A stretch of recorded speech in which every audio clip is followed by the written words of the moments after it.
The British people are about to have practiced upon them a trick even cruder and more shameless than that by which they were cheated out of their inheritance of parliamentary self-government in the first place when we acceded to the European Economic Community. However, since the trick is basically the same one over again, it is to be hoped that the people will not be taken in twice, but will listen to those who warned them correctly before. When the proposal that Britain should join the common market was put forward in 1971 and 72, and again when at the referendum it was proposed that British membership should be confirmed, the public were told, officially and solemnly by the political parties, that the British Parliament would lose none of its effective power. British ministers, it was said, could always veto whatever appeared to them to be contrary to British national interests. They dare not agree to anything that Parliament disapproved. Those who warned that the first step was being taken towards the political unification of Western Europe and the degrading of the United Kingdom to the status of a European province were laughed to scorn. They were told that any such development, if it ever took place, would be many years, perhaps generations, in the future. The referendum had not been over for 6 months before the government and the political parties were singing a different tune. The veto, it appeared, was more often a veto in reverse, a veto which others could use against what we wanted or proposed, but which we could not use to protect ourselves against what we did not want. A classic example is fishing, where unless the rules of a community are changed, the fleets of all the other members will be able to fish right up to our beaches. We cannot veto this because it's in the treaty, which the Conservative government signed and the Labour government failed to renegotiate. It is the status quo. But any change in it that we want, such as an exclusive 50-mile zone for our fishermen, can be vetoed out of hand by any of the members, even by landlocked Luxembourg. Month after month, we have had ministers coming to the House of Commons and declaring themselves opposed to community policies. Why, they positively encourage the House of Commons to vote against those policies. Then they go off to Brussels, and presently they come back, having agreed to those very policies, wringing their hands and saying, "We don't like this any more than you do, but we had to accept it because it was part of a package." Now, of all silly sayings, one of the silliest is the saying, "You can't put the clock back." Of course you can put the clock back, and you often do. If a clock is showing the wrong time, you put it back or forward, whichever is necessary, without the slightest hesitation. So in human life, and in a nation's life, if a mistake has been made, we ought to put it right, if we can. Some mistakes, especially in an individual's life, are irreversible. And there may, though more rarely, be such in the life of a nation. But we ought always to be on our guard against those who tell us so, who whisper in our ear, "It's done now, and it can't be undone." For those are commonly the voices of cowardice or indolence, and sometimes of downright evil intent. Certainly the mistake which Britain made in giving up her parliamentary self-government and national independence to become a part of the European Economic Community is not irreversible. One would suppose it was, and that is what you are intended to suppose. To listen to the chorus of politicians and newspaper editors who keep chanting like an incantation, "You're in the market now. The referendum's over. You've got to live with it now and make the best of it, whether it was right or wrong, and whether you like it or not." Most of them must know, and all of them ought to know, that that is not true. Whenever it is repeated, it is the repetition of a falsehood, conscious or not. That can be proved, and conclusively and irrefutably proved in an instant. The government itself, when in 1975 it proposed to the electorate that they should answer yes at the referendum, stated clearly and without qualification in the official declaration that after the referendum, if a majority was for staying in, the continued membership of Britain would still depend on the continuing assent of Parliament. Our Charter is enshrined in the very words of the government's own referendum statement.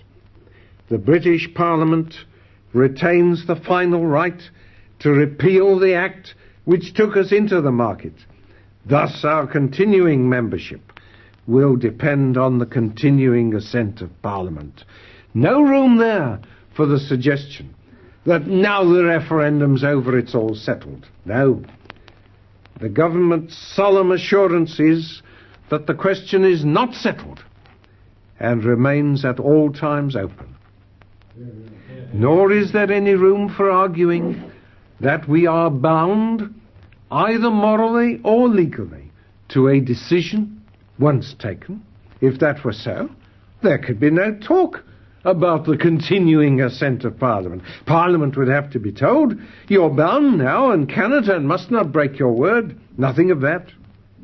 Parliament, which is to say the electorate who create parliaments, is as free at any moment to withdraw its assent, either to British membership as such, or to anything argued to be implicit in British membership, as it is to alter the standard rate of income tax, roll on the day, or to repeal the 50-mile-an-hour speed limit, and roll on that day too. I have quoted the law to you. The formal legal position, as the government have officially affirmed it. But it would be disingenuous to pretend that there is not a higher law according to which no nation can be bound against its will to the surrender and renunciation of its freedom, independence, and sovereign identity. The right to nationhood is one of those rights of which it may be said that time does not run against it. It is not yet known whether the Scottish nation will decide by a majority to resume the status which they relinquished in 1707. But if they do, I would like to hear their reply to those who would tell them that they could not do it because of a treaty of union. History is littered, and some of its most glorious pages are adorned with the instances of nations which reasserted and reclaimed their right to govern themselves and live under their own laws and policies, not after 5 or 10 years of eclipse, but after centuries. It is bitterly ironical that an Englishman of all people should need to argue the point at all to his countrymen, seeing that, historically, we have made the cause of nations rightly struggling to be free our own cause. In doing so, we have been deterred by no superstitious awe before the title deeds of tyrannies or empires. There is no superior jurisprudence which can ever say to a nation, "You shall not, or you shall no longer be the masters of your own fate." I doubt indeed whether any nation can ever be brought to renounce its own self-mastery except it was deceived, except by means of trickery and cheating.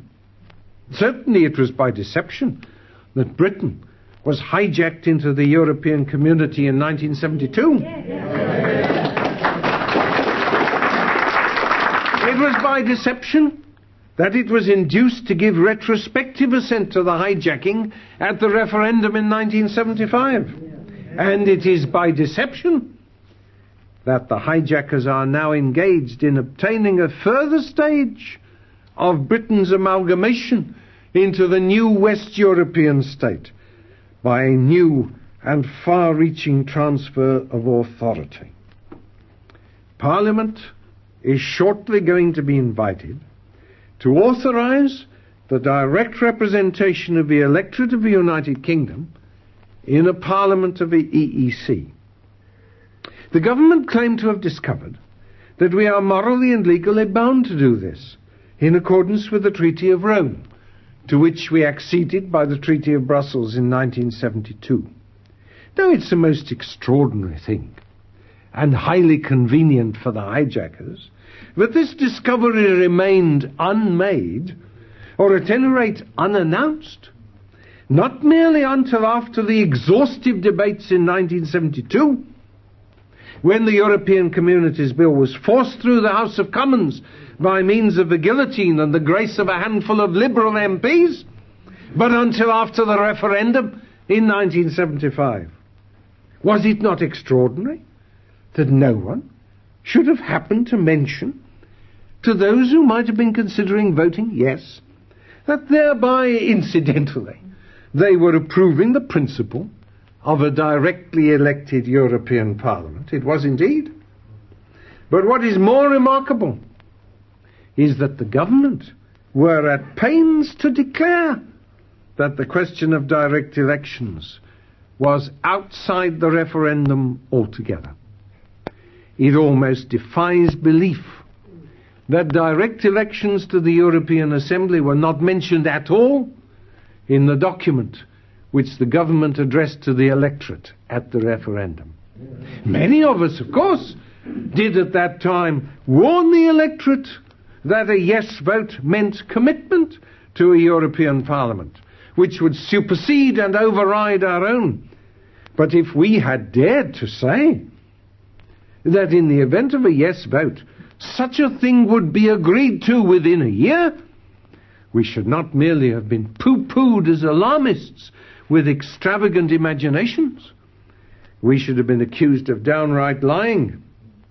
Had not the government itself, in the White Paper, Report on Renegotiation, made it clear that the issue of direct elections did not arise and was not involved in the referendum? Here's the passage.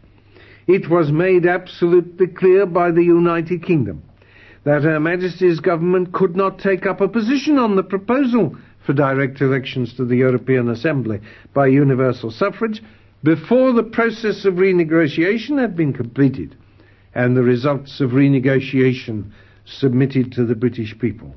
How could the government say in March 1975 that they could not yet take up a position on direct elections, and then claim after June, 3 months later, that direct elections had always been implicit in the treaty and that everybody should have known it all along?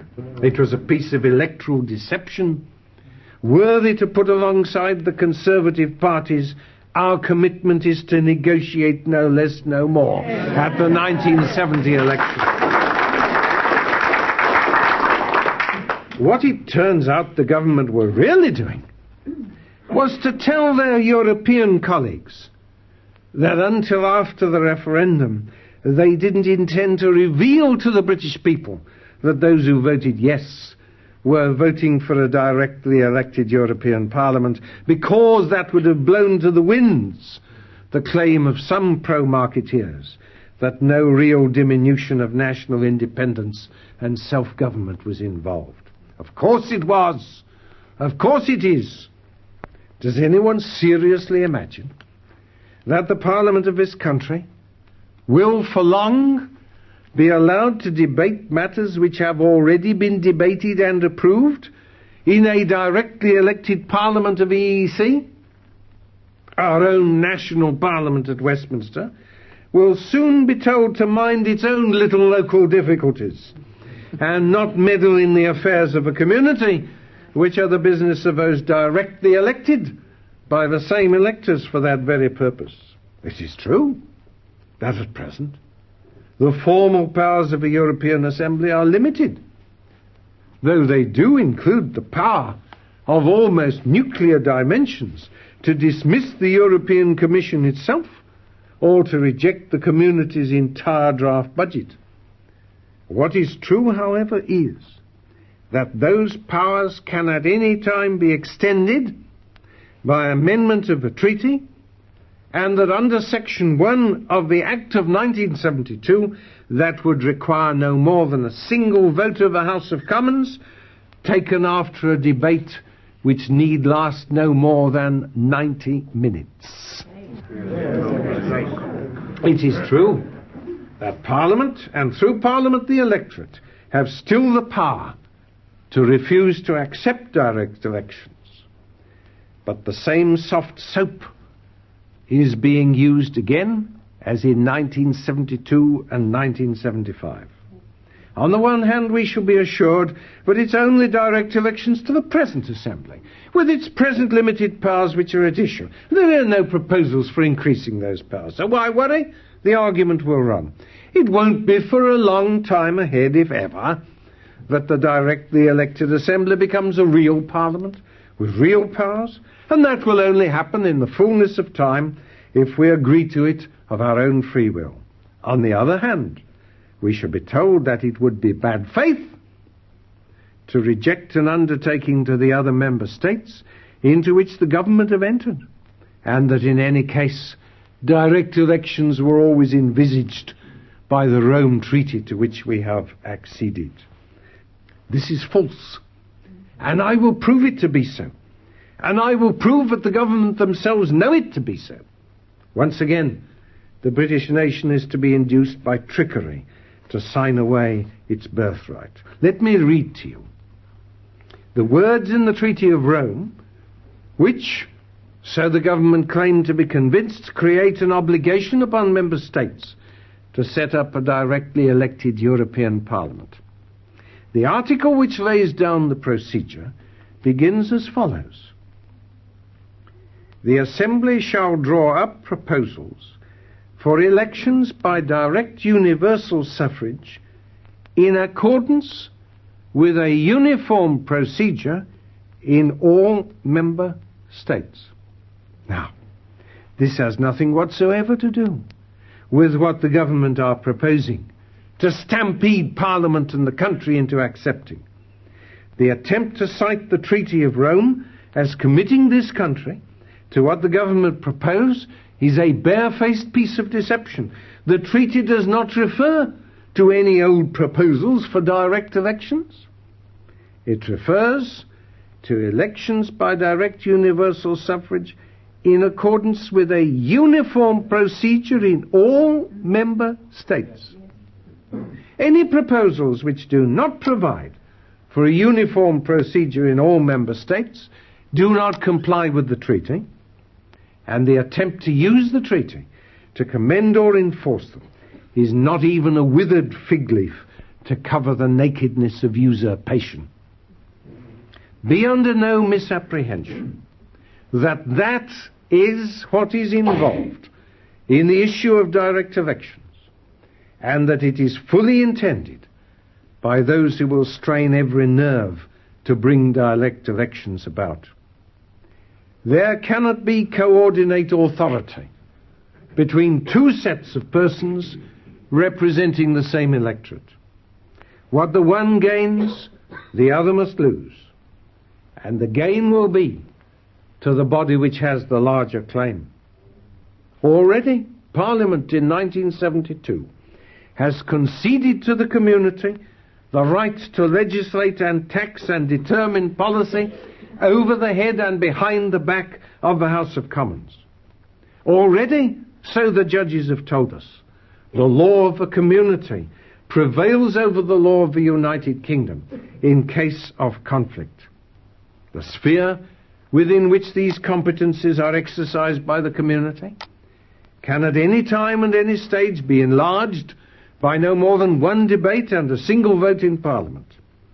Can anyone but a fool seriously suppose that if the community, already thus equipped, is endowed with the authority derived from a body which directly represents the total electorate, the elective bodies of the member states will not shrink and shrivel under the spreading shade of a European Parliament, Commission and Council? To that, increasingly, our ministers and governments will look, and not to the provincial assembly, which our once all-powerful House of Commons will have become. It would be equally a mistake to suppose that this result will be unintended. I had the privilege, if so it be, in a select committee, as it happened, in the last session of Parliament, to hear one of the warmest advocates of British membership of the EEC hail as a great consideration in its favour the fact that the Parliament and electorate of the United Kingdom would be prevented from what he called doing silly things by having surrendered the power to legislate independently and being subjected to the laws and policies of the European state. That, starkly, is the difference between a nation and a province, between self-government and subordination, between self-respect and self-contempt. The choice between them, still open, still free, in no wise morally or legally preempted, is the choice your representatives will shortly be making in Parliament. You still have the power to punish them if you take it otherwise than as you wish, but you must tell them, and tell them now. No politician can restore to a nation a spirit which is lost, or a pride and personality which have departed from it. What politicians can do, if that spirit still exists, and that pride and personality are merely latent and not extinct, is to show the nation when the time to exert itself has arrived, and when the opportunity is present. The coming months, until the threat of a super parliament of a European state is averted, will be such a time.